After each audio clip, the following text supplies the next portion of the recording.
జీవము గల దేవుడు చేసిన సృష్టిలో అనేకమైన ఆశ్చర్యమైన క్రియలు ఉన్నాయి. అనేకమైన గొప్ప కార్యాలు ఉన్నవి.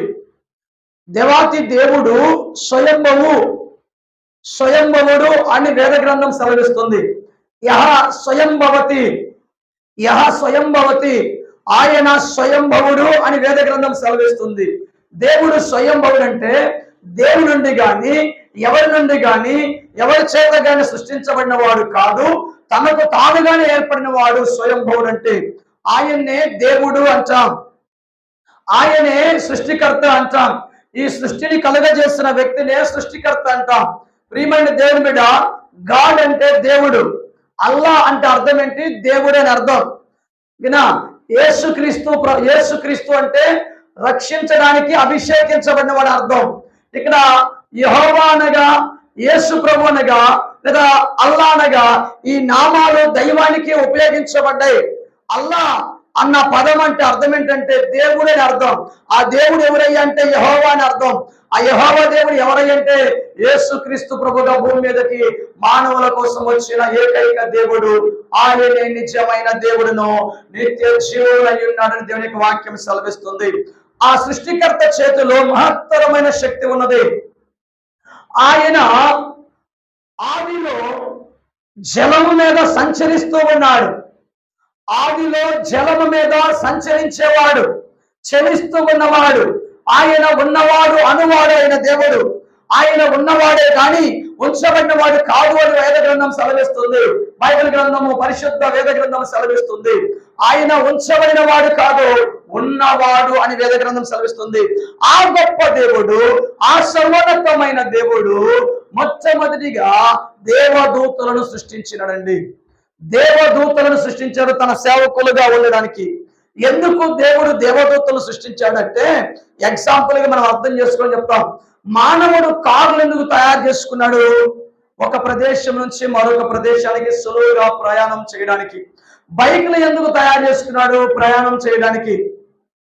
అలానే మానవుడు తన సౌకర్యం కోసం, తన సేవ కోసం, తనకు ఉపయోగపడే విధంగా ఏ విధంగా వాహనాలు తయారు చేసుకున్నాడో అదే విధంగా సృష్టికర్త అయిన దేవుడు దేవదూతల్ని తయారు చేసినాడు. కొన్ని కోట్ల దేవదూతల్ని దేవాతి దేవుడు ఏర్పాటు చేసినాడు. ఒక్కొక్క దేవదూత యొక్క శక్తి ఒక నిమిషానికి 1,80,000 మంది కంటే ఎక్కువ మందిని మట్టు పెట్టగల సత్తా ఆ దేవదూతకు ఉంటుంది. 1,80,000 మంది కంటే ఎక్కువ మందిని చంపగల శక్తి, ఒక్క నిమిషంలో పడగొట్టగల శక్తి ఆ దేవదూతకు ఉంటది. అలాంటి గొప్ప శక్తి దేవాతి దేవుడు దేవదూతలకు ఇచ్చినాడండి. ఇంకొక విషయం మనం ఆలోచన చేసినట్లయితే, దేవుడు నిత్యము ఉండేవాడు కనుక, ఆయన శాశ్వతంగా ఉండేవాడు కనుక, ఆయన సృష్టించింది కూడా శాశ్వతంగా ఉంటది, అంతరించిపోదు. ఆయన కలుగజేసింది కూడా శాశ్వతంగా ఉంటుంది. దేవదూతలు కూడా అశాశ్వతంగా సృష్టించబడలేదు, కానీ దేవదూతలు శాశ్వతంగా దేవుని దగ్గర ఉండటానికే సృష్టించబడ్డారు. ఆ దేవదూత కొన్ని కోట్ల దేవదూతలు దేవాతి దేవుడు తయారు చేసిన తర్వాత వారందరి మీద ఒక దేవదూతకు అధికారము అప్పగించినాడు. ఒక దేవదూతకు అధికారాన్ని అప్పగించాడు. ప్రియమైన దేవుని బిడ్డ, నేను మనకు అర్థం చేసుకుంటూ మరొక విషయాన్ని గుర్తు చేయించినాను. ఇండియా, భారతదేశంలో ఐఏఎస్, ఐపీఎస్, ఐఎఫ్ఎస్, ఐఆర్ఎస్ లాంటి ఉన్నతమైన పదవులు ఉన్నవి. Collectors, IPS, Indian police service అనే రకరకాల పదవులతో ఉన్న యొక్క ఉన్నతమైన అధికారాలు ఉన్నాయి. అవి కష్టపడి చదివి వారు ఉద్యోగం తెచ్చుకున్నప్పుడు గవర్నమెంట్ వారు సెలెక్ట్ చేసి వారిని కలెక్టర్స్ గాను, ఎస్పీలు గాను, డిఎస్పీలు గాను, ఆఫీసర్స్ గా ఏర్పాటు చేస్తారు. బెటాలియన్ లో కూడా, సైన్యంలో కూడా కొంతమంది ఉన్నతమైన కమాండర్స్ ని ఏర్పాటు చేస్తారు. ఎందుకు ఏర్పాటు చేస్తారంటే సైన్యానికి ఒక లీడర్ ఉండాలా. అక్కడ భారతదేశాన్ని రక్షించే సైన్యము, ఆ సైన్య దళాలు మొత్తం రక్షించడానికి హెడ్స్ ఎలా ఉంటారు, ఆ విధంగా ఈ దేవదూతల మొత్తానికి లూసిఫర్ అనే ఒక వ్యక్తిని హెడ్ గా ఉంచినాడు. ఇండియన్ కాన్స్టిట్యూషన్ ప్రకారం ఎప్పుడైతే ఆ అధికారులు ఎంచుకుంటారో వారి మీద కొన్ని బాధ్యతలు ఇస్తారు. వారు భారతదేశం యొక్క సీక్రెట్స్ కూడా వాళ్ళ చేతిలో ఉంటాయి. అలాంటి వ్యక్తులు వారు వేరే శత్రు దేశాలకు కమ్యూనికేషన్ అయిపోయి మన భారతదేశం యొక్క కమ్యూనికేషన్ వ్యవస్థ అంతా వాళ్ళకి ఇచ్చేసి వాళ్ళ వైపు వెళ్ళిపోయి వాళ్ళతో పాటు కలిసి యుద్ధానికి వస్తే ఎలా ఉంటుంది? మన దేశంలో ట్రైనింగ్ తీసుకొని మన దేశంలో పుట్టి మన దేశంలో అధికారం పొందుకొని ఆ ఇతర దేశస్తులతో కమ్యూనికేషన్ పెట్టి శత్రు రాజ్యాలతో కమ్యూనికేషన్ తీసుకొని వారి పక్షాన్ని నిలబడి మన దేశానికి యుద్ధానికి వచ్చేసి మన రహస్యాలు మొత్తాన్ని ఆ శత్రు దేశాలకు పంపిస్తే ఎలా ఉంటుందో ఆదిలో దేవదూత అదే చేశారండి.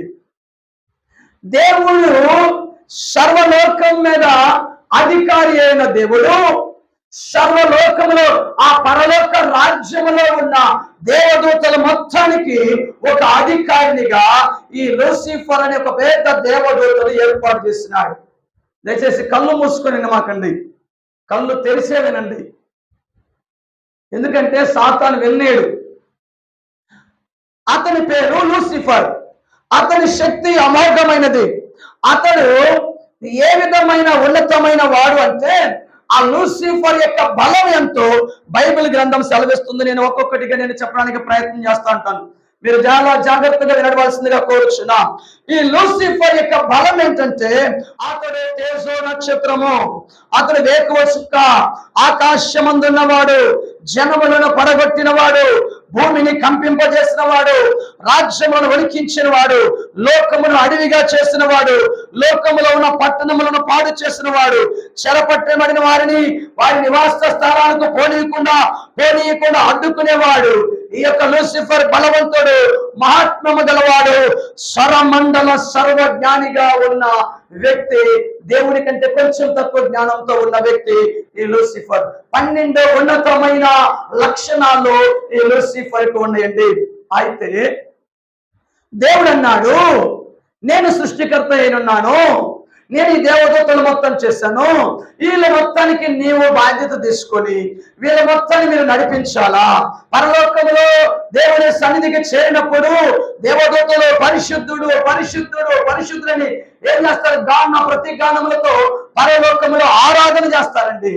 ఆ ఆరాధనలో దేవుని యొక్క మహత్మ, దేవుని యొక్క శక్తి, ఆయన అద్భుతమైన ఆశ్చర్య కార్యములు, ఆయన భీకరమైన ఆ ప్రచండమైన శక్తి ఆయన పరలోకములో ఆయన పొందుకుంటూ ఉంటాడు. దేవాది దేవుడు ఆయన శక్తిని బట్టి, ఆయన యొక్క కృపను బట్టి ఆయన కొనియాడబడుతూ ఉంటాడు, ఆయన స్తుతించబడుతూ ఉంటాడు.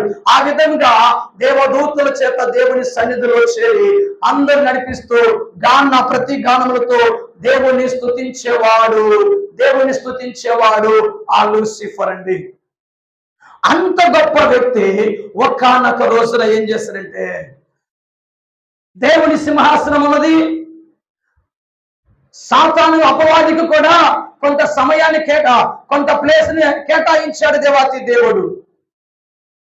అయితే ఆ సాతానుడు ఏం చేశాడంటే, ఆ విధంగా పరలోకములో ఉన్న అధికారంతో తృప్తి చెందక, ఆయన చాలా అందగాడు. ఎవరు? అపవాది చాలా అందగాడు, చాలా బ్యూటిఫుల్ గా ఉంటాడు. అంత మాత్రమే కాదు, ఆయన మంచి సంగీతము పాడగలడు, సంగీత విద్వాంసుడు. ఆయన నుంచే వచ్చింది సంగీతము. అంత గొప్ప శక్తి దేవాతి దేవుడిచ్చినాడు. ఇప్పుడు వస్తున్న సినిమాల్లో ఉన్న సంగీతము మనుషుల యొక్క చెవులను ఆకర్షించే ఆ శక్తి, ఆ అట్రాక్షన్ ఎక్కడి నుంచి వచ్చింది తెలుసా? సాతాను తల్లో నుంచి వచ్చింది, లూసిఫర్ తల్లో నుంచి వచ్చింది. అందుకనే రోడ్డు పోయేవాడు కూడా కొంత సంగీతం వినగానే తన యొక్క చెవులు వినడానికి ప్రయత్నం చేస్తాయి. మనకిష్టమైన సాంగ్ వస్తుందని, మనకిష్టమైన హీరో సాంగ్ వస్తుందని ఏం చేస్తుంది? వినటానికి ప్రయత్నం చేస్తా ఉంటాడు. కాబట్టి అది అపవాది యొక్క క్రియ. ప్రియమైన దేవుని బిడ్డలారా, అపవాది లూసిఫర్ ఇలాంటి 12 లక్షణాలు కలిగిన, మంచి గుణగణాలు సుగుణాలు కలిగిన, తేజో నక్షత్రముగా పిలువబడిన, వెలుగుతో పిలువబడిన ఆ యొక్క లూసిఫర్ ఒకానొక రోజున దేవుని దగ్గర, దేవుని సన్నిధిలో ఒక అనాలోచన కలిగి ఉన్నాడండి. పాపాలన్నింటిలో ప్రాముఖ్యమైనది గర్వం. గర్వం ఉన్నవానికి పోతుంది సర్వం. సాతానుడు కోల్పోయాడు పూర్వం. పాపాలన్నీ పాపాలన్నిటిలో భయంకరమైన పాపము, పాపాలన్నిటిలో చాలా నష్టాన్ని కలిగించే పాపం ఏంటయ్యా అంటే గర్వం. ఆ గర్వమే పతనానికి కారణమైందనమాట. ఇతని యొక్క మెదడులోనికి లూసిఫర్ యొక్క ఆలోచనలోనికి వచ్చేస్తుంది గర్వం అండి. పైన దేవుడు, నెక్స్ట్ నేను, నా కింద కోటాని కోట్ల దేవదూతలు. అర్థమవుతుందా? దేవదూతల మీద అధికారి నేను, నా మీద అధికారి దేవుడు. ఆయనే లేకపోతే ఇంక నేనే సుప్రీం అనుకుంటాడు. మీకు అర్థమయ్యే భాషలో చెప్తా. 100 ఎకరాలు పొలమున్న ఆసాని తన మొత్తం చేయడం అంటే బిజీగా ఉంటాడు కదా. అతను ఒక వ్యక్తిని పిఏగా పెట్టుకొని, అయ్యా నీకు జీతం ఇస్తా, నువ్వు నాతో ఉండు, నువ్వు నమ్మకమైన వ్యక్తి కనుక నిన్ను ఎంచుకున్నా కాబట్టి నువ్వు నాతో ఉండు, ఈ పొలమంతా మంది, నీవు ఒక అధికారిగా ఉండి అనేక మంది కూలోళ్ళు వస్తామంటారు కనుక వాళ్ళని రప్పించడము, వాళ్ళ పని చేయించడము, నేను డబ్బులు ఇచ్చినప్పుడు వాళ్ళకి ఇవ్వటము, ఆ విధంగా నువ్వు పని చేయాలని బాధ్యతలు అప్పగించిన తర్వాత కొంతకాలం నమ్మకంగా ఉండి ఒకనొక రోజున ఈ యజమానులు లేపేస్తే 100 ఎకరాలు నాటవుతాయి కదా అనుకుంటే,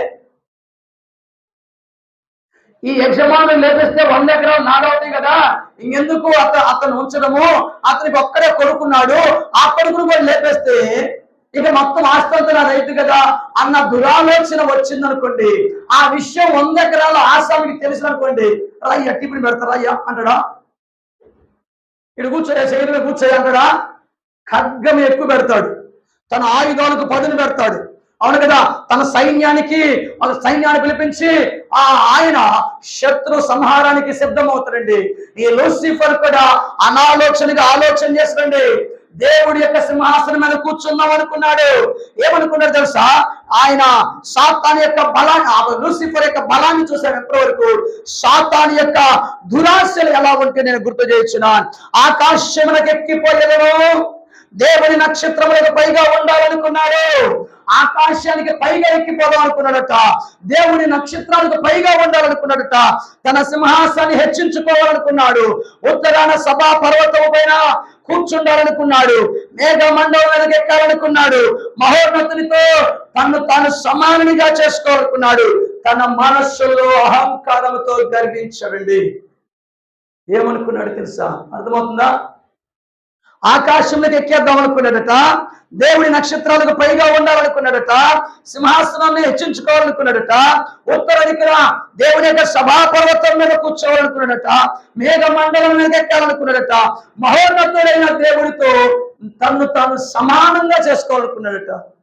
ప్రియమైన దేవుని బిడ్డ, ఇది గర్వము అనే మనసు వచ్చింది ఇతనిలో, అహంకారం అని వచ్చింది, అనహంకారం వచ్చింది ఇతని యొక్క హృదయంలోకి. ఎప్పుడైతే తన యొక్క మనస్సులోకి ఆ అహంకారం వచ్చేసిందో, దేవాతి దేవుడు పరలోకములో నుండి ఆ దేవదూతను ఒక తందంతే కిందొచ్చి పడ్డాడు. అంటే అది సామాన్యంగా జరగలేదండి, అది సామాన్యంగా జరగల. దేవాతి దేవుడు కన్నెర చేసినాడు. దేవాతి దేవుడు సాతాను మీద కన్నెర చేసినాడు. ఎందుకని? ఒక మంచివాడు చెడ్డవారిగా మారిపోయినాడు. తన యొక్క చేతుల్లో ఉన్న అధికారి అయిన ఆ లూసిఫరు ఏం చేశాడు? ఒక శత్రువుగా మారిపోయినాడు. ఆ విధంగా మారిపోయిన తర్వాత సాతానుపై దేవుని శిక్ష పడిందండి. ఒక పిల్లవాడు 10 రూపాయలు డబ్బులు తీసుకోనుకోండి, టేబుల్ మీద తెలియక తీసుకున్నాడే పిల్లోడు, తెలియ తీసుకున్నాడు అంటాం. అదే పెద్దవాడు 1,00,000 రూపాయలు కట్టారంటే తీసుకున్నాను అనుకోండి, పోనీ ఇలా తెలియ తీసుకుని అంటారా? పెద్దవాడు తీసుకుంటే తెలుసు కదా, నీకు తెలుసు కదా, ఆ డబ్బు నీది కాదని తెలుసు కదా, అది ఆ బల్ల మీద ఎవరితో తెలుసు కదా, ఇంటి వారితో తెలుసు కదా అని మనం ఏం చేస్తాము? అతన్ని తప్పుపడతాం. అలానే ఇక్కడ అపవాదికి, లూసిఫర్కి అన్ని తెలుసు. పరలోకంలో దేవుడి గురించి తెలుసు, దేవుడికి వ్యతిరేకంగా నిలబడకూడదని తెలుసు. కాబట్టి దేవుడికి వ్యతిరేకంగా నిలబడకూడదని తెలిసి కూడా దేవుని మీద తిరుగుబాటు చేస్తున్నాడు. ప్రియమైన దేవుని బిడ్డ, అరచేతిని అడ్డం పెట్టి సూర్యుని యొక్క వెలుగును ఆపగలమా? అసాధ్యము. భారతదేశం మీదకి యేసు ప్రభు యొక్క వెలుగును పడకుండా ఆపాలనుకోవడము అంతే అవివేకము. భారతదేశం మీదకి పడే వర్షాన్ని ఎవరైనా గొడుగు పెట్టి ఆపగలడా? గొడుగు పెట్టి ఆపాలనుకుంటే అతని మీద వర్షం పడదు. భారతదేశం మీద వర్షం పడుతుంది. అయితే భారతదేశం మీదకి వర్షము పడటము ఆపడం ఎంత కష్టమో, భారతదేశం మీదకి సూర్యుని యొక్క వెలుగు పడే వెలుగును ఆపడం ఎంత కష్టమో, భారతదేశం మీదకి మన దేశం మీదకి ఆ మెరుపులు ఉరుములు వస్తున్నప్పుడు వాటిని అడ్డుకోవటం, వాటికి ఎదురుగా పోవటం ఎంత కష్టమో, జీవము గల దేవుణ్ణి ఎదుర్కోవడం అంతే కష్టమండి. దేవునితో పెట్టుకోవడం అంటే అగ్ని పర్వతములు ఈదగొట్టడానికి బయలుదేరినట్టే. అర్థమవుతుందా? దేవునితో పెట్టుకోవడం అంటే, యేసు ప్రభుతో పెట్టుకోవడం అంటే సూర్యుని దగ్గర సలిమంట కోసం వెళ్ళినట్లే. సూర్యుని దగ్గరికి సలిమంట వేసుకోవడానికి వెళ్తే ఏమవుతుంది? మాడి బూడిదైపోతారు. యేసు క్రీస్తు ప్రభుతో పెట్టుకోవడం అంటే ఎగిసి పడుతున్న సునామికి ఎదురుగా వెళ్ళి ఈదగొట్టడం లాంటిదే. ప్రియమైన దేవుని బిడ్డ, ఆయన ఎంత ప్రేమ గల దేవుడు, ఎంత జాలి గల దేవుడు, ఎంత పరిశుద్ధుడు, అంతే రోషము గల దేవుడు, అంతే రోషము గల దేవుడు. ఆ రోషము గల దేవుడైన ఆ యెహోవా దేవుడు యేసుక్రీస్తు ప్రభు సాతాను యొక్క హృదయంలోనికి ఆ యొక్క అపవాదం వచ్చినప్పుడు, సాతాను హృదయంలోనికి గర్వం వచ్చినప్పుడు, దేవుని స్థానాన్ని ఆక్రమించాలనుకున్నప్పుడు, దేవునితో సమానంగా ఎంచుకోవాలనే ఆలోచన కలిగినప్పుడు సాతానుపై దేవుని శిక్ష పడిందండి. ఎలా తెలుసా? నేల మట్టు వరకు నరకబడ్డాడు, పాతాళములో పడిపోయాడు, నరకములో ఒక మూలకు త్రోయబడ్డాడు, సమాధి పొందక పారవేయబడిన కొమ్మ వలె అయిపోయినాడు, ఖడ్గము చేత పొడవబడిన వాడి వలె అయిపోయినాడు, చచ్చిన వాడి శవములతో కప్పబడిన వాడి వలె అయిపోయినాడు, త్రొక్కబడిన పేదల వలె అయిపోయినాడు, బిలము యొక్క రాళ్ళ ఎద్దకు దిగుచున్న వాడి వలె అయిపోయినాడు సాతానుడు. సాతాను యొక్క మహాత్మ్యము పతనమైపోయింది. సాతాను యొక్క స్వరము పతనమైపోయి పాతాళములో పడిపోయినాడండి. దేవునికి వ్యతిరేకంగా నిలబడి ఎంతో కష్టాన్ని, ఎంతో శ్రమను పొందుకున్నాడు అపవాది. ప్రియమైన దేవుని బిడ్డ, ఆ విధంగా పరలోకములో నుంచి సాతానుడు ఈ భూమి మీదకి పడద్రోయబడ్డాడండి. పరలోకంలో నుంచి సాతానుడు ఈ భూమి మీదకి పడద్రోయబడ్డాడు. వింటున్నారా? ఆ పరలోకముల నుండి సాతానుడు బయట కూర్చున్నావు, దయచేసి ఎవరు మాట్లాడకూడదు. లైవ్ వస్తుంది, మళ్ళీ నేను లైవ్ లో కూడా మాట్లాడకూడదు. బయటకు వస్తే నోరు ఊరుకోదు. సాతానుడు ఏం చేద్దంటే ఏదో మాట్లాడుకోలేదు, పర్లేదే అని చెప్తా ఉంటాడు. జాగ్రత్తగా మనం యుద్ధం చేయాల సాతానుతో. ప్రియమైన దేవుని బిడ్డ, ఆ పరలోకములో అది బంగారపు సింహాసనం ఉన్న పరలోక రాజ్యము, బంగారపు వీధులున్న పరలోక రాజ్యము, కోటి సూర్యులతో కాంతితో ఉన్న పరలోక రాజ్యము. అక్కడ దుఃఖం ఉండదు, వేదన ఉండదు, ఆడ శ్రమ ఉండదు. ఆ మహత్తరమైన శక్తితో ఉన్న పరలోక రాజ్యము, కోటాని కోట్ల దేవదూతలతో పరిశుద్ధుడు పరిశుద్ధుడు పరిశుద్ధులని కొలవబడుతున్న, పూజించబడుతున్న ఆ దేవుడి యొక్క ఆ యొక్క రాజ్యములో ఒక్కసారిగా యుద్ధ మేఘాలు కమ్ముకుని ఉన్నాయి. ఒక్కసారిగా యుద్ధము జరిగిందండి. ఆ దేవుని వైపు ఉన్న దేవదూతలకు, ఈ యొక్క లూసిఫర్ కు సపోర్ట్ చేసిన కొంతమంది దేవదూతలు, భీకరమైన యుద్ధం జరిగింది. అక్కడ మానవుడు చేసే యుద్ధం కాదు, మధ్యాకాశంలో పరలోకంలో, ఆ ఆకాశంలో పరలోకంలో భయానకమైన యుద్ధం జరిగితే దేవాతి దేవుడు ఆ యుద్ధంలో లూసిఫర్ ను ఓడించాడండి. లూసిఫర్ ని ఓడించాడు, లూసిఫర్ ని పడగొట్టేశాడు. పైనుంచి లూసిఫర్ ని పడగొట్టినప్పుడు అతడు తన యొక్క తోక యొక్క భాగము అలా అనగానే మొత్తం పరలోకంలో ఉన్న దేవదూతలు 33% దేవదూతలు కూడా సాతానుకు సపోర్ట్ చేసిన వారు కూడా ఈ భూమి మీదకి వచ్చి పడ్డారండి. 33 అంటే 100లో 33% సాతాను వైపు వెళ్ళిపోయినారు, 67% దేవుడి వైపు వెళ్ళిపోయినారు. అర్థమవుతుందా? అర్థం కాకుండా ఉండటానికి కొంతమందిని బయట వేస్తుంది. ఎందుకులే, ఏడెందుకులే, ఈ నిప్పుల దగ్గర ఎందుకులే అని. కాబట్టి చాలా జాగ్రత్తగా ఉండాలి. ఆ పరలోకముల నుంచి భూమి మీదకి పడద్రోయబడ్డాడు సాతానుడు. వాడొక్కడే కాదు, వాడితో పాటు 100లో 33 మందిని తన వశం చేసుకున్నాడండి. ఇక లెక్కేసుకోండి, 100లో 33 మంది పోతే 1000 మందిలో ఎంతమంది పట్టారు? 1000 మంది అంతా 330 మంది సాతాను వైపు వచ్చినారు. 10,000 మందిలో 3,300 మంది, 1,00,000 మందిలో. ఆ విధంగా 33% దేవదూతలు సాతానుకు సపోర్ట్ చేసినారు. 67% దేవదూతలు యేసుక్రీస్తు ప్రభు వైపు ఉన్నారండి. ఆ విధంగా భూమి మీదకి తంతే పడొచ్చిన వాడే సాతానుడు. అతన్ని అపవాది అంటాడు. అతను ఈ భూమి మీదకి వచ్చిన తర్వాత వేషం మార్చుకున్నాడు, పేరు మార్చుకున్నాడు. అనేక రూపాల్లో ఆయన ప్రత్యక్షమవుతూ ఉంటాడు. అంటే కనపడ్డవాడు.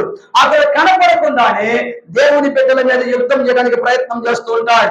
బైబిల్ గ్రంథం ఆధారం చేసుకొని సాతానుడు అనేక రూపాల్లో మానవుడి దగ్గరికి ఏ విధంగా వస్తాడో నేను గుర్తు చేస్తున్నానండి. నంబర్ 1, సాతాను ఒక తేజో నక్షత్రము. యెషయా గ్రంథము 14:12 సాతాను ఒక ఆది సర్పము. ఆదికాండం 3:1 సాతాను ఒక శోధకుడిగా వచ్చేవాడు. మత్తయి సువార్త 4:1 సాతాను అబద్ధికుడు. యోహాను సువార్త 8:44 సాతాను అబద్ధ ప్రవక్త. ప్రకటన గ్రంథము 16:13 సాతాను ఒక దొంగ. యోహాను సువార్త 10:10 సాతాను విరోధి, మన విరోధి. 1 పేతురు 5:8 సాతాను ఈ యుగ సంబంధమైన దేవత. 2 కొరింథీయులకు రాసిన పత్రిక 4:4 సాతాను గర్జించు సింహము. 1 పేతురు 5:8 సాతాను ఘట సర్పము. ప్రకటన గ్రంథము 16:13 సాతాను వెలుగుదూత. ప్రకటన గ్రంథము 12:7 సాతాను క్రూర మృగము. ప్రకటన గ్రంథము 20:10 ఈ విధంగా 12 రకాల రూపాలతోటి సాతానుడు భూమి మీదకి వచ్చి పడ్డాడండి. అతడు రకరకాలుగా రాగలడు, అనేక విధాలుగా రాగలడు. ప్రియమైన దేవుని బిడ్డ, మీకు ఇంకొంచెం అర్థం కావడానికి మరొక విషయాన్ని నేను గుర్తు చేస్తున్నాను. ఆ భూమి మీదకి పడద్రోయబడిన అపవాది అయిన సాతానుడు ఏం చేస్తాడు తెలుసా? దేవుని ఎదుర్కోవడానికి శక్తి లేదు. ఆయన సర్వజ్ఞ, సర్వోన్నతమైన దేవుడు, ఆయన ఉన్నతమైన దేవుడు. ఆయనతో యుద్ధం చేసేవాడు లేడు, యుద్ధం చేసేవాడు గెలిచేవాడే పరిస్థితుల్లో లేదు. ఎందుకంటే ఆయన సర్వశక్తి గల దేవుడు, సైన్యములకు అధిపతి దేవుడు ఆయన. కాబట్టి దేవుని ఎదుర్కొనే దమ్ము సాతానుకు లేదు. వాడు ఒక దేవదూత. కాబట్టి అలాంటి పరిస్థితుల్లో ఈ భూమి మీదకి పడద్రోయబడ్డాడు, పాతాళంలోకి పడద్రోయబడ్డాడు అపవాది. ప్రియమైన దేవుని బిడ్డ, ఇది ఒక స్టోరీ, జరిగిన కథ, సత్యము. ఈ సృష్టి వెనకాల దాగి ఉన్న రహస్యము. ఈ భూమి మీద మానవుల యొక్క పతనానికి కారణమైన వ్యక్తి యొక్క పతనము. ప్రియమైన దేవుని బిడ్డలారా, మీరు విన్నారా? నార్త్ ఇండియాలో ఒక ఆచారం వచ్చేసింది, పడగొట్టడం. జేసీబీని బొల్లోజులను తీసుకెళ్లి ఏం చేశారు? తనకు శత్రువులుగా ఉన్న వారి యొక్క ఇళ్లను కూల్చేయడం అనమాట. అది పడగొట్టే ఆలోచన ఎక్కడి నుంచి వచ్చింది తెలుసా? అది సైతాన్ యొక్క ఆలోచన. ఆ పడగొట్టే వారిలో సాతాన్ యొక్క మూలాలు ఉంటాయి. హైదరాబాద్ లో కూడా అలాంటి ఆలోచన వచ్చింది, హైడ్రా అనే ఆర్గనైజేషన్ ద్వారా. అయితే ఒక ఉన్నతమైన వ్యక్తిని లేదా ఆ అక్రమంగా ఆక్రమించుకున్న వారి యొక్క ఆ గృహాలు పడగొట్టి సాధారణమైన ప్రజలకు మేలు చేయడం మంచిదే, కానీ పేదవారి నివాసాలను కూడా లేకుండా చేయటం అనేది చాలా దుర్మార్గమైన క్రియ. ఒకవేళ పడగొట్టాలనుకున్నప్పుడు సపోజ్ 45 లక్షలు 50 లక్షలు ఖర్చు పెట్టి ఒక ఇల్లు కొన్నాం అనుకోండి, రిజిస్ట్రేషన్ అయిందనుకోండి, ఎవరి ద్వారా రిజిస్ట్రేషన్?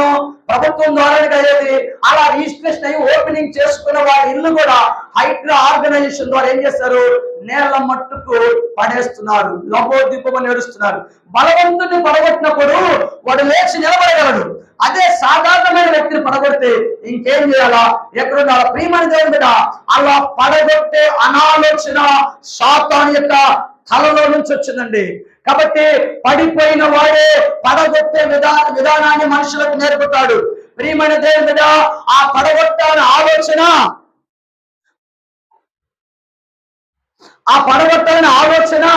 ఇతరులు పడిపోవాలని ఆలోచన, అది సాతాను మానవునికి కలిగించేదండి. ఆ పడగొట్టాలా, ఇతరులు పడిపోవాలా, నాకు ఎదురుగా ఉన్న వారు పడిపోవాలా అన్న ఆలోచన, అది సాతాను యొక్క మెదడులో నుంచి ఆవిర్భవించిందండి. ప్రియమైన దేవుని బిడ్డలారా, మీరు గమనించినట్లయితే నీకు ఇష్టమైన లేని వ్యక్తి అయినా, నీకు ఇష్టం లేని వ్యక్తి అయినా ఏదైనా పడిపోయాడు అనుకోండి, ఏం చేస్తాము? నీకు నవ్వు వస్తుంది. ఎందుకని? నన్ను అంటాడా వాడు, నన్ను అంటాడా వ్యక్తి, చూడు ఏం జరిగిందో అని ఒక తోటి మానవుడు పడిపోయినప్పుడు తోటి మానవుడు పతనమైపోయినప్పుడు ఆ విషయాన్ని సన్నివేశాలు చూసి ఆనందించేవారు కొంతమంది ఉంటారు. ఆ ఆనందము కూడా అపవాది యొక్క తలలో నుంచి వచ్చేదండి. ప్రియమణి దేవుని బిడ్డ, సాతానుకు పడగొట్టడం తప్ప నిలబెట్టడం చేత కాదు. ఆ సాతానికి కుటుంబాలను పడగొట్టడం తెలుసు, బిల్డింగ్లను పడగొట్టడం తెలుసు. ఎందుకంటే పడిపోయినోడు, పరలోకంలో పడిపోయినోడికి ఏం చేస్తాడుగా? పడిపోయే పనులు చేస్తాడు, పడగొట్టే పనులు చేస్తాడు. ప్రియమణి దేవుని బిడ్డ, సాతాను పడగొట్టువాడైతే మన యేసయ్య నిలబెట్టువాడు. సాతానుడు నాశనం చేయవాడైతే యేసు ప్రభు సృష్టించేవాడు, ఆయన సృష్టికర్త అయినాడు. ఈ పడిపోయిన వాడు అపవాది ఏం చేస్తాడు తెలుసా? ఆ భూమి మీదకి వచ్చేస్తున్నాడండి. అప్పుడే దేవుడు ఏం చేశాడంటే, సేవకులను చేసుకున్నాను. సేవకులు కొంతమంది నా మాట విన్నారు, ఒక్కడు నా మాట వినలేదు, వాడు శత్రువు అయిపోయినాడు. అయితే ఇప్పుడు నా రూపంలో, నా పోలికలో, నా యొక్క స్వరూపములో దేవుణ్ణి మనిషిని చేయాలనుకొని మానవుణ్ణి కలుగజేస్తున్నాడు, యవనస్తుని కలుగజేస్తున్నాడు. మట్టి తీసుకొని తన చేతులతో బొమ్మను తయారు చేసి మనిషిగా చేసినాడు. దేవుని యొక్క జీవాన్ని ఊదినప్పుడు మట్టి కాస్త శరీరంగా మారిపోయింది. అందుకని మీరు 10 సార్లు స్నానం చేయండి, ఎట్టబెట్టి అడగానే కొంచెం మట్టి వస్తుంది, అవును కదా? కాబట్టి దేవుడు మానవుని తయారు చేసిన తర్వాత ఒక్కడే ఉండటం బాగోదని, ఒంటరిగా ఉండటం బాగోదని తన ఎముకల నుంచి ఒక స్త్రీని కూడా తయారు చేసి ఇద్దరు మంచిగా ఉండండి అని దేవాతి దేవుడు ఇద్దరిని ఆశీర్వదించి చెప్పాడు. ఈ భూమి మందే, కుమారుడా కుమార్తె, ఈ భూలోకమంతా మందే, ఈ భూలోకానికి నీవే రాజువి, ఈ భూలోకానికి నీవే రానివి. కాబట్టి జాగ్రత్తగా ఉండండి, మీరు మంచిగా ఉండండి, సంతోషంగా ఉండండి, మీరు ఫలించి అభివృద్ధి పొంది ఈ భూమిని నిండించండి, ఈ భూమిని నిండించి మంచిగా ఉండండి అని దీవించాడు దేవాతి దేవుడు మొట్టమొదటి కుటుంబాన్ని. దేవుణ్ణి ఎదుర్కోవడానికి చేతగాక మీరు గమనించే ఉంటారు, కొంతమంది ఉన్నతంగా బిజినెస్ చేసే వాళ్ళు ఎదుర్కోవడానికి తట్టుకోలేక, వారిని ఎదుర్కోవడం చేతగాక వాళ్ళ పిల్లలు ఎవరైనా చదువుతాండి, వాళ్ళని కిడ్నాప్ చేసి ఫోన్లు చేసి నీ కొడుకు మా చేతుల్లో ఉన్నాడు, 10 కోట్లు ఇస్తే నీ కొడుకుని వదిలిపెడతాడు, బెదిరిస్తామంటారు, అవును కదా? అంటే అసలు వ్యక్తిని ఎదుర్కోవడానికి దమ్ము లేక వాళ్ళ కొడుకుల మీద పిల్లల మీద ప్రభావం చూపడానికి ప్రయత్నం చేస్తుంటారు. అలానే సాతానుడు ఏం చేశాడంటే, దేవుణ్ణి ఎదుర్కొనే దమ్ము లేక ఈ భూమి మీద అప్పుడే వివాహమయ్యి, వింటున్నారా? అప్పుడే వివాహమయ్యి దేవుడే వివాహం చేసింది, దేవుడే జంటగా ఏర్పాటు చేసింది. ఒక నూతనమైన కుటుంబం, హ్యాపీగా ఉంటున్న కుటుంబంలోనికి వచ్చి అడుగు పెట్టాడండి సాతానుడు. దేవుని ఎదుర్కొనే దమ్ము లేదు, దేవుని కుమారుడైన ఆదాము దగ్గరికి వెళ్ళి శోధించే సత్తా లేదు. అందుకని ఎవరు దొరుకుతారా వీక్నెస్ గా అంటే, ఎవరు దొరుకుతారు ఇంట్లో వీక్నెస్ గమ్మా? ఎవరు దొరుకుతారు చెప్పండి? ఇంట్లో ఆడలు ఉంటారు చూడండి, వాళ్ళకి ఒక మాట వేస్తే చాలు, వాళ్ళకి చెవులకి ఇంపైన మాట ఒకటి వేస్తే ఇక ఖచ్చితంగా వాళ్ళు వింటారని ఏం చేస్తుంది, కాస్కరంలో చెట్టు దగ్గర కూర్చొని ఎవరి రూపంలో? సాతానుడు శోధించడానికి రకరకాల రూపాల్లో వస్తూ ఉంటుందండి.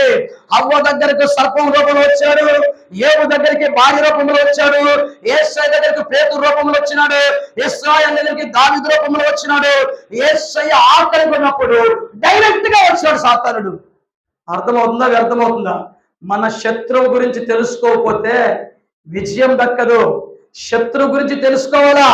యుద్ధానికి వెళ్లే ముందు ఎదురుగా ఉన్న ఆ శత్రు యొక్క బలం ఏంటి, వాడి బలగం ఏంటి తెలుసుకోవాలా? అలానే ఆ శత్రువైన అపవాది రకరకాలుగా వస్తారండి. ఇప్పుడు ఏదేదో తోటలోనికి అడుగు పెట్టాడు, అది దేవుని పరిశుద్ధ స్థలము, దేవుడు మానవాళికి ఇచ్చిన స్థలం. మనం ఎవరమో తెలుసు అసలు? దేవుని కుమారులము, దేవుని కుమార్తెలమండి. ఎందుకయ్యా మరి ఈ కష్టాలు, ఈ పొలాలు దున్నటం ఏంది, ఈ తెగులు రావడం ఏంది, ఈ కష్టాలు ఈ నష్టాలు ఏంటి, ఈ రోగాలు ఏంటి, ఈ మరణాలు ఏంటంటే వాడు తీసుకొచ్చి పెట్టినాడు. ఎవరు? అపవాది తీసుకొచ్చినాడు. అదును చూస్తా ఉన్నాడు సాతానుడు చెట్టు దగ్గర ఉండి. ఈ లోపు అవ్వమ్మ కదా, ఈమెకి తెలివి ఎక్కువ, జ్ఞానం ఎక్కువ. మా ఆయన కంటే నేను తెలియగలను అనుకుందేమో తెలుసు, అనుకునేమో తెలియదు. కానీ వాళ్ళ ఆయన ఎక్కడున్నాడు? పొలంలో పని చేస్తున్నాడు. ఏమి ఎక్కడుంది? ఒంటరిగా ఉంది. దేవుడు ఉన్నాడు. ఏం చేయాలేమా? వెళ్ళి ఆయన దగ్గర ఆయనకి సహాయంగా ఉంటే పోయింది కదా. వెళ్ళి ఆ పొలంలో సహాయంగా నిలబడితే పోయింది కదా. ఒంటరిగా ఉన్న ఆమె ఏం చేసింది తెలుసా? దేవుడు ఈ చెట్లు మొత్తం ఉన్న ఫలాలన్నీ తినమన్నాడు కదా, ఇది నీదే, నీ రాజ్యం అని చెప్పినాడు కదా, మరి ఒక్క చెట్టు ఉంది, ఆడికి వెళ్ళొద్దన్నాడు, దాన్ని ముట్టొద్దన్నాడు, దాన్ని తాకొద్దన్నాడు, తినొద్దన్నాడు. ఎందుకు తినొద్దన్నాడో నాకు తెలియాలి. మన ఆయన వచ్చేలోపు ఈ గుర్తుని రహస్యాన్ని తెలుసుకోవాలని ఆలోచన చేసి ఏం చేసినాడు, ఆ చెట్టు దగ్గరికి వెళ్ళేసింది అవ్వమ్మ గారు. ఇక రాగానే ఆడికి పోగానే ఇక మొదలు పెట్టాడు. ఎవరు? రెడీగా ఉన్నాడు సాతానుడు సర్పం రూపంలో. ఏమన్నాడు తెలుసా? రాగానే ఇది నిజమా అన్నాడు. ఏది నిజం? ఇక మాట్లాడటానికి అవకాశమే లేదు, మాట్లాడకుండా ఉండడానికి అవకాశం లేదు. ఖచ్చితంగా మాట కలపాల్సింది. ఎందుకని? ఇది నిజమేనా? ఈ మాట కొంతమంది యొక్క చెవుల్లోకి వచ్చినకోండి, వదిన మా అన్నయ్య అల్ల అక్కడ కనపడ్డాడు, అల్ల బజార్లో, అల్ల ఊర్లో అక్కడ కనపడ్డాడు, తెలుసా నీకు? తెలీదా? ఓ అమ్మ, ఊరు మొత్తం తెలుసు, నీకు ఒక్కదాని తెలియదు అంటే అర్థమేంటిగా? ఇక పోసినట్టు నిప్పులు పోసినట్టు ఆ కుటుంబంలో, అవును కదా, అందరూ తెలుసుకొని నీకు ఒక్కదాని తెలియదు. అర్థమేంటి చూడండి. అలా ఇది నిజమేనా అని స్టార్ట్ చేశాడు సాతానుడు. ఏది నిజం? దేవుడు ఈ ఫలాలు తినొద్దని చెప్పినాడా అంటే అవును. ఇప్పుడు ఈ రహస్యాలు చెప్తుంది స్త్రీ. తినొద్దన్నాడు, అంత మాత్రమే కాదు, ఆ చెట్టు దగ్గరికి వెళ్ళొద్దన్నాడు, దాన్ని తాకొద్దన్నాడు, ఆ ఫలాలు తాకొద్దన్నాడు, వాటిని ముట్టొద్దన్నాడు, వాటిని తినొద్దన్నాడు, తింటే చచ్చిపోతాడని కూడా చెప్పాడు అని రహస్యాలు మొత్తం పెట్టింది. అంటే ఆడవాళ్ళు ఒక మాట పొగిడావు అనుకోండి, ఇక మొత్తం నువ్వు నా ఫ్రెండ్ ఎవరు చెప్పాక మొత్తం ఊదిద్ది అనమాట. ఆమె ఏం చేస్తే సార్ ఇంకో చెప్పి నువ్వు నా ఫ్రెండ్, నువ్వు నాకు ప్రాణ స్నేహితురాలు కాబట్టి చెప్తున్నా, ఎవరు చెప్పాక ఆమె ఏం చేసింది? వాళ్ళు చెప్పింది. ఆమె చెప్పి ఎవరు చెప్పొద్దని చెప్తుంది. అలా అలా స్ప్రెడ్ అయిపోయి ఇక ఏమైపోతుంది తెలుసా? అడిగి తగలబడినట్టు తగలబడిపోతుంది అనమాట. కాబట్టి అలాంటి పరిస్థితుల్లో ఈ హవ్వమ్మ ఏం చేస్తుందంటే విన్న తర్వాత, ఓ పిచ్చిదానా, ఈ పండు తింటే దేవుడికి తెలిసిన రహస్యం ఏంటో తెలుసా? ఈ కాయ తిన్న తర్వాత మీ ఆయన దేవుడు అయిపోతాడు, నువ్వు దేవత అయిపోతావు. మీ ఆయన దేవుడు అవడానికి దేవుడికి ఇష్టం లేదు, నువ్వు దేవతగా ఉండడానికి దేవుడికి ఇష్టం లేదు. అర్థమవుతుందా? కోళ్ళ దగ్గరికి వెళ్ళి మీరు కుటుంబంలో ఉండాలా అని పెద్ద ఆయన అంటున్నాడు. ఎందుకో తెలుసా? మీరు వాళ్ళ చేతుల్లోనే ఉండాలట, పెద్దోళ్ళ చేతుల్లోనే ఉండాలట. మీరు ఫ్రీగా బతకొద్దా, మీరు సపరేట్గా ఉండొద్దా అని ఏం చేస్తారు? నిప్పులు పెడతారన్నమాట. ఓకేనా? నిజం అనుకోండి. ఏం చేసింది అంటే దేవుడి మీద కొంచెం అనుమానం వచ్చేసింది. అవునా, ఇంత రహస్యం ఉందని. ఏం చేసింది తెలుసా? మా ఆయనకి తెలియదు, దేవుడు చెప్పినట్టే వింటున్నాడు అని వెళ్ళి ఇక కాయ తీసుకొని లాక్కుంది. ఆగిందా? ఆగడా? తినటం ఆపిందా? వాళ్ళ ఆయన దగ్గరికి వెళ్ళి తినొచ్చు కదా. అబ్బా, ఈ యొక్క ఆగే పనే లేదన్నమాట. ఈ తగ్గేదే అనే పదం వింటున్నా చాలా మంది మా పిల్లలు అంటున్నారు స్కూల్లో, తగ్గేదే లేని. అది సాతాను యొక్క తల్లో నుంచి వచ్చిన డైలాగ్. అది బైబిల్ గ్రంథం సెలవిస్తుంది తగ్గమని. తన్ను తాను తగ్గించుకునేవాడు హెచ్చించబడమని. ఎవరు దీనుడై నలిగిన హృదయం గలవాడై నా మాట విని వదులుచుండెను, వాడిని నేను దృష్టిస్తానని దేవుడు చెప్పినాడు. ఈ డైలాగ్ ఎక్కడి నుంచి వచ్చింది? పిల్లల యొక్క మెదడులోకి వెళ్ళిపోయింది. తగ్గేది లేదండి. తగ్గాలని బైబిల్ గ్రంథం సెలవిస్తుంది. ఎవరైతే తగ్గించుకుంటారో వారు హెచ్చించబడదని చెప్తుంది. అయితే ఈమె ఏం చేసింది? తగ్గే పరిస్థితి లేకుండా ఆ కాయలు తీసుకొని హ్యాపీగా తినేసిందండి. తిన్న తర్వాత కొన్ని ఒళ్ళో తీసుకొని వెళ్ళి వాళ్ళ ఆయనకి పెట్టేసింది. వాళ్ళ ఆయన కూడా చాలా మామూలు కాదు.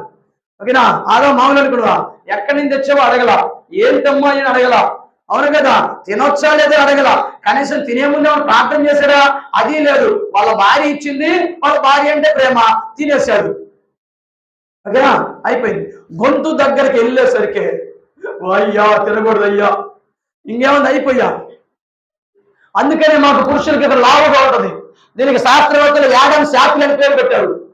యాడమ్ శాపిల్ అని పేరు పెట్టారు. ఎందుకంటే ఆదాము తిన్న పండు అంటే అందుకని లావుగా ఉంటుంది మాకు. మీకు ఉండదు. ఎందుకని తెలుసా? స్త్రీలకు ఉండదు. మీరు గుట్టుకుని మింగేశారు కాబట్టి ఇక మీకు ఉండదు అనమాట. ప్రియమైన దేవుని బిడ్డ, ఆనాడు ఆ విధంగా ప్రవేశించింది సాతాను అపవాది. ఆ విధంగా మనుష్యుల యొక్క మెదల్లోనికి చొచ్చుకొని అప్పుడు దేవుడు ఏం చేశాడు తెలుసా? ఏంటి నువ్వు చేసిన పని ఆదామంటే? నేనయ్యా, నేను కాదు, నువ్వు నాకు ఇచ్చావు చూడు హెల్ప్గా, ఆమె తినమంటే తిన్నా, నాదేం తప్పు లేదని ఆ పాపాన్ని ఒప్పుకోకుండా తన భార్య మీదకి నెట్టేశాడు.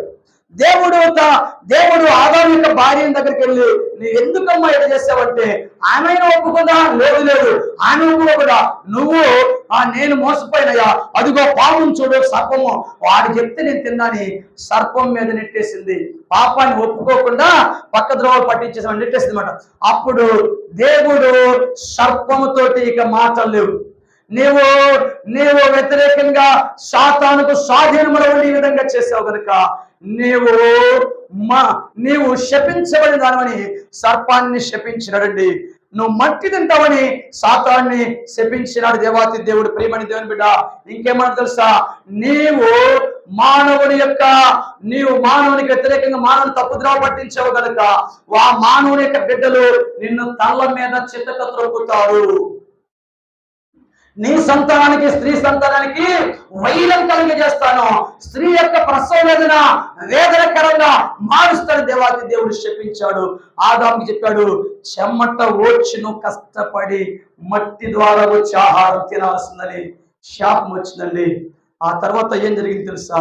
ప్రియమైన దేవుని బిడ్డ, పరలోకములో నుండి దేవదూత ఏ విధంగా తరవబడ్డాడో, పరలోక సైన్య సమూహం మన దగ్గర నుంచి అపవాది ఏ విధంగా ఈ భూమి మీదకి పడద్రోయబడ్డాడో, ఆ విధంగా ఆదాము అవ్వలను దేవుడు పిలిచి, ఎందుకంటే వారికి ఇంకొక చెట్టుని ఏర్పాటు చేశాడు దేవుడు. అవి జీవవృక్ష ఫలాలు. దేవుడి యొక్క టార్గెట్ ఏం తెలుసా? ఆ జీవవృక్ష ఫలాలు ఆదాముకి అవ్వకు తినిపించి ఇక మరణం లేకుండా, చావు లేకుండా దేవుడితో పాటు జీవించడానికి ప్రయత్నం చేస్తే, ఈలోపు సాతాను ఏం చేశాడు? ఈ మంచి చెడ్డ ఫలాలు ఇచ్చే ఫలాలు తినిపించాడు. కాబట్టి ఈ టైంలో ఆ జీవవృక్ష ఫలాలు తినకూడదు, ఎందుకంటే మానవుల్లో పాపం ప్రవేశించింది అని ఆలోచన చేసి ఏదైనా తోటలో నుండి మానవులను వెలివేయటం జరిగింది. దేవుని తోట కళ్ళు మూసుకుందాం. దేవుని తోటలో నుండి ఆదాము వెలివేయబడ్డాడు. ఆదాము యొక్క భార్య వెలివేయబడింది. ప్రియమైన దేవుని బిడ్డ, పరలోకముల నుండి గర్వముతో ఉన్న అపవాది ఈ భూమి మీదకి వెలివేయబడ్డాడు, పడగొట్టబడ్డాడు. అపవాది దేవుని యొక్క కుమారుడు, దేవుని కుమార్తె అయిన మొదటి కుటుంబమైన అవ్వ ఆదాముల మీద ప్రభావం చూపి దేవుడి నుండి దూరం చేసినాడు. దేవుని పోలిక లేకుండా చేసినాడు. మరణమయ్యేలాగా చేసినాడు. పాపము ప్రవేశించేలాగా చేసినాడు. ఏదేని వనములో నుండి, దేవుని యొక్క తోటలో నుండి, దేవుని పరిశుద్ధ స్థలములో నుండి భార్యాభర్తలు పంపించబడ్డారండి. త్రోసివేయబడ్డారు, తృణీకరించబడ్డారు. తెలుసా ప్రియమైన దేవుని బిడ్డ, అయితే దేవుడు అంత భయంకరమైన అపవాదికి అంతం కలిగించలేదయ్యా అంటే అంతం కలిగించాడండి. అపవాది అయిన సాతానుడు ఒకానొక రోజున యోబు కుటుంబం దగ్గరికి వచ్చినాడు. దేవుడి దగ్గరికి వెళ్ళి, దేవదూతలతో పాటు వెళ్ళి దేవుడి దగ్గరికి వెళ్ళి అపవాది దేవుడిని అడుగుతున్నప్పుడు, నువ్వు ఎక్కడి నుంచి వచ్చావన్నప్పుడు, నేను భూమి మీద అటు ఇటు తిరుగుతూ వచ్చానన్నప్పుడు దేవుడు అంటున్నాడు, భూమి మీద నా కుమారుడు ఉన్నాడు, భూమి మీద నా కుమారుడు ఉన్నాడు, యోబు అని నా కుమారుడు ఉన్నాడు భూమి మీద. అతడు నీతిమంతుడు, అతడు యథార్థవంతుడు, అతను ప్రార్థనా పరుడు, పరిశుద్ధుడు, అతని వంటి వాడెవడు భూమి మీద లేడు అని దేవాతి దేవుడు తన కుమారుడైన యోబు గురించి మంచిగా చెప్పుకున్నప్పుడు అపవాది ఏం చేస్తున్నాడు తెలుసా? ఊరికనే గొప్పవాడు అయ్యాడా? ఓడకనే ఆయన అంత గొప్పవాడైనాడా? నువ్వు దీవించబట్టి గొప్పవాడైనాడు. నువ్వు తోడను బట్టి గొప్పవాడైనాడు. నువ్వు కంచె బట్టి గొప్పవాడైనాడు. కనుక నీవు ఒక్కసారి నాకు అవకాశం ఇస్తే ఆ ఏ వ్యక్తి అయితే నీ కుమారుడు అంటున్నావో, ఎవరైతే నీ బిడ్డ అంటున్నావో ఆ బిడ్డ నేను శోధిస్తా, ఆ బిడ్డ నాలుగు ద్వారా నేను దూషించేలాగా చేస్తా అని శపథము కాశాడు దేవుడితో. రండి ప్రియమైన దేవుని బిడ్డ, దేవుడు పర్మిషన్ ఇచ్చేశాడు. సాతానుడు వచ్చేసాడు. 7 కుటుంబం మీదకి వచ్చినాడు. 7 కుమారులు, 3 కుమార్తెలు. ఒక్కసారిగా ఒంటెలు కుప్ప కూలిపోయినవి, ఒక్కసారిగా జీవాలు చచ్చిపోయినవి. తనకున్న యావదాస్తి చచ్చిపోయింది, ఇల్లు కూడా పడిపోయింది. పెద్ద గాలివాన వచ్చేసి ఇల్లు పడిపోతే 7 కుమారులు ఒక్కరోజు చచ్చిపోయినారు. 3 కుమార్తెలు చచ్చిపోయినారు. తనకున్న యావదాస్తి పోయింది. శత్రువు వచ్చి జొరబడి తనకున్నదంతా తీసుకెళ్ళిపోయినాడు. ఏమీ లేదండి, ఏమీ లేదు. ఒక్కొక్క దాసుడు వచ్చి చెప్తా ఉంటే నిస్సహాయ పరిస్థితులు నిలబడిపోయినాడు యోబు. ఏమన్నాడు తెలుసా? యెహోవా ఇచ్చెను, యెహోవా తీసుకొని పోయెను, యెహోవా నామానికి మహిమ కలుగును గాక అని చెప్పండి. యోబు యొక్క నోట నుండి వచ్చిన మాట, యోబు నోట నుండి వచ్చిన స్తుతి, యోబు నోట నుండి వచ్చిన దేవుని గణపరిచే మాట సాతాను శక్తులకు పునాదులను బద్దలు చేసిందండి. సాతాను పునాదులను బద్దలు చేసిందండి. సాతాను ఆ యొక్క పునాది మీద దెబ్బ కొట్టింది. దేవాతి దేవుడు యోబు పక్షాన గెలిచాడంటే యోబు దేవుణ్ణి గెలిపించినాడు. యోబు దేవుణ్ణి గెలిపించినాడు. ప్రియమైన దేవుని మీద సాతాను యోబు దగ్గరికి రావడానికి గుండెల సరిపోలే వాడికి. పరలోకములో తేజో నక్షత్రంగా ఉన్నవాడు, భూమిని వణికించిన వాడు, అనేక మంది తప్పు చేసిన వాడిని పాతాళంలో పడేసిన వాడు, అంత గొప్ప ఆ యొక్క యుద్ధ వీరుడు కూడా పడిపోయి సాతానుడైపోయిన తర్వాత వాడు యోబుని శోధించడానికి వెళ్తే ఒక్క యోబు సాతాను బద్దలు కొట్టాడు. సాతాను యొక్క ఆలోచన కుప్పకూల్చాడండి. అయినా సాతాను మరలా వెళ్ళాడండి దేవుని దగ్గరికి. ఒక్క అవకాశం ఇస్తావా, ఒక్క అవకాశం ఇస్తామంటే ఇస్తున్నప్పు అన్నాడు. ఆ తర్వాత రోగాన్ని పెట్టాడండి. ఆయన శరీరం మీద కురుపులు వచ్చేసినవి. శిల పెంకులు తీసుకొని ఆయన ఆ కురుపులను ఆయన గోక్కుంటూ ఉన్నాడు. దానికి ముందుగా క్షౌరం చేయించుకొని గుండు కొట్టించుకొని బూడిదలో కూర్చున్నాడండి. ఆ వ్యక్తికి రోగం వచ్చినప్పుడు, ఆ విధంగా భయానకమైన పరిస్థితులు వచ్చినప్పుడు సాతానుడు ఏం చేశాడు తెలుసా? తన భార్య దగ్గరికి వెళ్ళి చెవులు చెప్తున్నాడు, మీ ఆయన భక్తి రావట్లేదు, ఎప్పుడు దేవుని పోతున్నాడు అని. ఏం చేస్తాడు? ఆమెను ప్రేరేపించినప్పుడు భర్త దగ్గరికి వచ్చి, ఇంకేంటయ్యా దేవుడు అంటావు, దేవుడు ఎక్కడ నీకు నష్టం చేసింది, దేవుడు ద్వారానే కదా ఎంత నష్టపోయినావు అని దేవుని దూషించి చచ్చిపో అని చెప్పేసిందండి. ఆ టైంలో కూడా దేవాతి దేవుని మహిమపరిచినాడు, భార్యని గద్దించినాడు, మూర్ఖురాలు మాట్లాడుతాడు చెప్పినాడు. వెంటనే ఆమె వెళ్ళిపోయింది. దేవాతి దేవుడు మరలా దేవుని గణపరచండి. సాతాన్ని యోబు ఓడించినాడు, సాతాను శక్తులను యోబు ఓడించినాడు, సాతాను యొక్క కలుసు గోడను బద్దలు కొట్టినాడు, వేటల దగ్గర సాతాన్ని ఓడించి పడేశాడు యోబు. ప్రియమైన దేవుని బిడ్డ, సర్వలోకాన్ని రక్షించడం కోసము ఆ దేవాతి దేవుడు ఈ భూమి మీదకి వచ్చినాడు. అపవాది అయిన ఆది సర్పమైన ఘట సర్పమైన అపవాది యొక్క తారలో చెదరగొట్టడానికి యేసు ప్రభు శిలువ మీద వేలాడబడ్డాడండి. శిలువ మీద వేలాడబడ్డాడు. యేసుక్రీస్తు ప్రభు వచ్చి ఆ యొక్క సర్వమానవాళి కోసం ప్రాణం పెట్టి ఆయన రక్తము కార్చి ఆయన సిలువ మీద వేలాడబడుచున్నాడు. ఒకవైపు యేసు ప్రభు శరీరంతో చనిపోతున్నాడు, మరొక వైపు అపవాదిని గద్దిస్తూ ఉన్నాడండి. నిబ్బరమైన బుద్ధి గలవాడే మెలకువగా ఉన్నది. మీ విరోధి అయిన అపవాది గర్జించు సింహములే ఎవరిని మృంగుదని వెతుకుచూ తిరుగుచున్నాడు. బిడ్డ, సిలువ వైపు చూస్తావా? సిలువ దగ్గర విజయం అన్నది. సాతాను శక్తుల మీద విజయం దేవుడిస్తాడు. సిలువ దగ్గర స్వస్థత ఉన్నది. సిలువ దగ్గర నీకు విమోచన. యేసు ప్రభు కార్చిన రక్తం ద్వారా నీకు పాప క్షమాపణ. ప్రియమైన దేవుని బిడ్డ, ఇద్దరు వ్యక్తులు భార్య భర్తలు పరిశుద్ధమైన స్థలంలో నుంచి నెట్టి వేయబడ్డారు. పరిశుద్ధమైన స్థలం నుంచి గెంటి వేయబడ్డారు, త్రోసివేయబడ్డారు, త్రోగబడ్డారు, పంపబడ్డారు. పరిశుద్ధ స్థలములో ఉండకుండా ప్రియమైన దేవుని బిడ్డ, ఆ సాతాను లూసిఫరు అధికారాన్ని కోల్పోయినాడు, ఆనందాన్ని కోల్పోయాడు, ఆరాధన కోల్పోయాడు, వెలుగును కోల్పోయాడు, పరిశుద్ధతను కోల్పోయాడు, జీవాన్ని కోల్పోయాడు, బలాన్ని కోల్పోయాడు, అందాన్ని కోల్పోయాడు, దేవుడిచ్చిన జ్ఞానాన్ని కోల్పోయి అపవాదైపోయినాడు. ఆ యొక్క చీకటి శక్తులు అయిపోయినవి. అనేక చీకటి శక్తులు ఈ భూమి మీద మనుషులను పట్టి పీడిస్తున్నారండి. అదే ఆ అపవాది చీకటి శక్తుల ద్వారానే రకరకాల వ్యక్తులు రకరకాలుగా భక్తి చేయించున్నారు. రకరకాల వ్యక్తులు అనేక రూపాలు ఏర్పాటు చేసుకుని భక్తి చేయించున్నారు. కానీ నిజమైన దేవుడు ఒక్కడేనండి.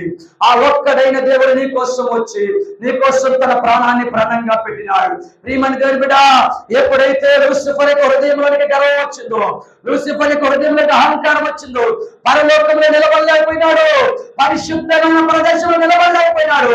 అక్కడి నుంచి తోడబడ్డాడు, అక్కడి నుంచి తరవబడ్డాడు, నా యొక్క ఘటనలతో పొడవబడ్డాడు, భూమి మీదకి తల్లబడ్డాడు. ఆ విధంగా పరలోకములు లేకుండా పాతాళములో పడ్డాడు. నీవు అపవాది అనుసరణ అయితే, నీవు అపవాదిని అనుసరించే వ్యక్తి అయితే నీ పరిస్థితి కూడా అదే. నీ పరిస్థితి కూడా అదే. పాపము చేయవాడు పాపానికి దాసుడు, పాపము చేయవాడు అపవాదికి సంబంధమే. పాపము చేయి ప్రతి వాడు అపవాది సంబంధం బైబిల్ గ్రంథం సెలవిస్తుంది. ప్రియమైన దేవుని బిడ్డ, అయితే నీవు ఎవరి సంబంధమో తెలుసుకోవాలా. ఆ రోజు అవను శోధించాడు దేవత, అవను శోధించాడు సాతానుడు, యోబును శోధించాడు, యేసును శోధించాడు, ఇశ్రాయేలు ప్రజలు శోధించాడు. యేసు ప్రభు ఆ శిలువలో సాతాను జయించినాడు. నీకు చెప్తున్నాడు, లోకములో నీకు శ్రమ తప్పుగా కలుగుతుంది, అయినను ధైర్యంగా ఉండండి, నేను లోకమును జయించి ఉన్నాను. జయిస్తావా నువ్వు? ప్రియమైన దేవుని బిడ్డ, మన పూర్వీకులైన మన తాత ముత్తాతలైన ఆదాములు పరిశుద్ధమైన స్థలములో ఉండలేక తరవబడ్డారండి.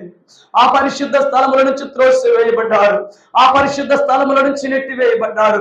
ఆ విధంగా మరణం వచ్చింది, రకరకాల రోగాలు వచ్చినవి, రకరకాల వ్యసనాలు వచ్చినవి, ఒకరి మీద ఒకరి ద్వేషము, ఒకరి మీద ఒకరి పగ, కక్ష, ఇవన్నీ సాతాను యొక్క క్రియలండి.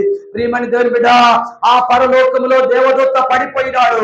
ఆ విధంగా పడిపోకుండా నువ్వు ఉండాలంటే, పరలోకములో నువ్వు చేరాలంటే యేసు ప్రభుని నువ్వు చేరాలా, యేసు ప్రభుని ఆశ్రయించాలా, ఆయన నమ్ముకోవాలా. ఆయన నమ్ముకుంటేనే మార్గము, నేనే మార్గము, నేనే సత్యము, నేనే జీవం అని చెప్పినాడు. ప్రార్థన చేస్తారా? మౌనముగా ఉండవద్దు. మీకు 2 నిమిషాలు టైం ఇస్తున్నాను. ప్రార్థన చేయవలసిందిగా కోరుచున్నాను, ప్రార్థన చేయవలసిందిగా కోరుచున్నాను. నువ్వు దేవుని బిడ్డగా ఉన్నావా, దయ్యమ బిడ్డగా ఉన్నావా? నువ్వు దేవుని సేవకుడిగా ఉన్నావా, దయ్యం యొక్క అనుసరుడిగా ఉన్నావా? ఆయన సాతాను మెరుపువలే ఆకాశం నుండి పడట చూచుతుని, ఇదిగో పాములను త్రెల్ల కొట్టటప్పుడు శత్రు బలవంతుని మీద మీకు అధికారం అనుగ్రహించి చెప్పిన శత్రు బలవంతుని మీద మీకు అధికారం అనుగ్రహించి చెప్పిన దేవాతి దేవుడు నీ యొక్క ప్రార్థన కోసం ఎదురు చూస్తున్నాడు.